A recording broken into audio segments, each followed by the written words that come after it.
আজ বানিয়েছি গরম গরম ডিমের কচুরি। তো কিভাবে বানালাম চলো ফুল রেসিপিটা তোমাদের সাথে শেয়ার করি। প্রথমে 500 গ্রাম ময়দা নিয়েছি, তার মধ্যে দিয়ে দিলাম হাফ চামচ কালো জিরে, জোয়ান, লবণ আর সাদা তেল দিয়ে ভালো করে মাখিয়ে নিয়ে অল্প অল্প করে জল দিয়ে পুরো ময়দাটাকে ভালো করে মেখে নিয়েছি।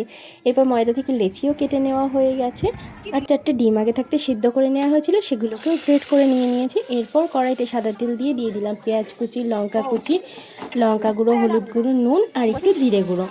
এরপর আদা রসুন বাটা দিয়ে ভালো করে নেড়ে চেড়ে আর সামান্য জল দিয়ে মশলাটাকে ভালো করে কষিয়ে নিয়েছি। মশলা থেকে তেল ছেড়ে আসলে গ্রেট করে রাখা ডিমটাকে দিয়ে ভালো করে নেড়ে চেড়ে মশলার সঙ্গে ডিমটাকে পুরো মিশিয়ে নিতে হবে। নামানোর আগে গরম মশলা ছড়িয়ে নামিয়ে নিলেই ডিমের পুর একেবারে রেডি। এবার আমি যেভাবে ময়দার লেচিতে পুর ভরে নিচ্ছি এইভাবে পুর ভরে নিতে হবে। সবগুলো তো রেডি করে নিয়েছি, এরপর বেলে নিয়ে ভেজে নিলেই রেডি হয়ে যাবে গরম গরম ডিমের কচুরি। খেতে কিন্তু দারুণ হয়েছিল। ভিডিওটা ভালো লাগলে অবশ্যই একটি লাইক করো।